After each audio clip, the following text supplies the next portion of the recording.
问你一个问题哦，你是哪里人？这问题听起来很简单吧？但如果我再追问一句，那你会说自己的话吗？这个答案，对我们很多人来说，是不是突然之间就变得有点复杂，甚至有点心虚了呢？ Hello，大家好，欢迎来到阅闻奇详。在这个时间真的超级宝贵的时代啊，我们想做的其实很简单，就是帮大家深入地的去看一些新闻跟社论，然后把背后的故事啊、脉络啊说给你听。那今天呢，我们就要透过作家李文焕先生的一篇社论，来好好聊一聊这个关于语言还有我们身份认同的一个很深刻的提问。整个故事的起点就是从李文焕老师这句哇，坦白到让人心头一震的自我介绍开始。你看，我是客家人，但我不会讲客家话。这句话听起来是不是超级矛盾？但它却又像一句什么通关密语一样，一下子就打开了我们这个世代很多人藏在心里的一个秘密。作者就回忆说，他最早是在台北念书的时候，一直听到身边的客家朋友都这样介绍自己。一开始他可能还觉得，还好啦，但慢慢的他发现，天哪，这根本不是巧合，这是一个已经蔓延开来的，从乡下到都市，可以说是跨越了整个台湾的一个非常普遍的社会现象。好，那问题就来了，当我们在说我不会讲母语的时候，我们失去的到底是什么？真的只是少会一种沟通的工具，这么简单而已吗？我们这样来理解母语的流失就有点像一条河突然被中间切断了。你想想，断掉的绝对不只是水流而已嘛，而是它整个生态系都可能会崩解。这其实是一种文化的断裂，也是我们对于我到底是谁这个问题那个答案变得越来越模糊的一个过程。为什么这么说？因为你想语言从来就不只是字词的组合而已，它其实是一个文化的载体。所以当一个语言它渐渐地安静下来，那它所承载的，比方说看待这个世界的独特角度，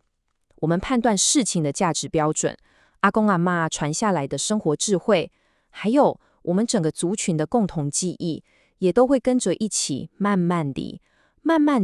淡出我们的生活了。面对这样的失落，我们很自然就会想问这到底是谁的责任？是我们年轻一代不够努力吗？还是我们只能怪大时代的改变？作者接下来就引导我们把那个指责别人的手指头慢慢的转回来，指向我们自己。我们可以很诚实地问问自己，在过去那段追求现代化、都市化的过程里面，我们整个社会是不是曾经把母语这件事当成一件好像没有也没关系的事情，然后就把它放在待办事项的最后一页，甚至忘了翻开？好，我们再把场景拉回到一个最私密，但可能也是最关键的地方，就是我们的家。我们是不是有曾经或至少试着去坚持，让我们自己的母语成为餐桌上、客通里每天都在发生的对话？又或者，我们其实早就为了所谓的方便，为了让孩子跟得上时代，甚至可能只是怕被别人笑说有口音，然后就在不知不觉中选择了那个更主流、更方便的语言。结果就是家里的母语渐渐只剩下长辈偶然那几句无奈的感叹了。谈到这里，作者的视角一下子就打开了。他要告诉我们，这个让人有点揪心的故事，其实助教从来就不只是一个族群而已。没错，这绝对不只是一个客家人才懂的烦恼。接下来的3句话会让我们看见，这大困难的习题几乎就摆在每一个生活在台湾的人的面前。你看，一样的句型，只是换上了原住民族朋友的面孔，但背后是完全一样的无奈跟一样的失落感。甚至是我们岛上最多人使用的台语，也面临着一模一样的挑战。你想想看，现在有多少年轻人是真的可以很流利的用台语跟阿公阿嬷聊天，而不是只能回答嘿或是对而已。更让人需要警惕的是什么？是这个失语的剧本，现在甚至已经开始在新著名的第二代身上重演了。这就再清楚不过地告诉我们，语言的断层是一个跨越族群，而且是此时此刻正在发生的一个巨大挑战。好，那意识到这个问题的普遍性之后，我们该怎么办？作者认为，真正的解方其实不一定在那些很宏大的政策里面，反而是在我们最熟悉也最温暖的地方。